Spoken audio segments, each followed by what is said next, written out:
সাতক্ষীরায় ১০০ বোতল ফেনসিডিল সহ ভারতীয় নাগরিক আটক। বিস্তারিত আব্দুল ওহাবের পাঠানো তথ্য ও ভিডিও চিত্রে। সাতক্ষীরার মাদ্রাজ সীমান্তে ১০০ বোতল ফেনসিডিল সহ এক ভারতীয় নাগরিককে আটক করেছে বিজিবি।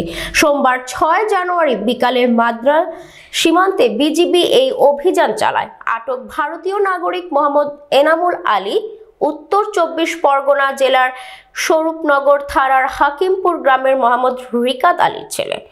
বিজিবি ৩৩ ব্যাটালিয়ন অধিনায়ক লেফটেন্যান্ট কর্নেল মোহাম্মদ আশরাফুল হক সোমবার রাতে এক প্রেস বিজ্ঞপ্তিতে এসব তথ্য জানান।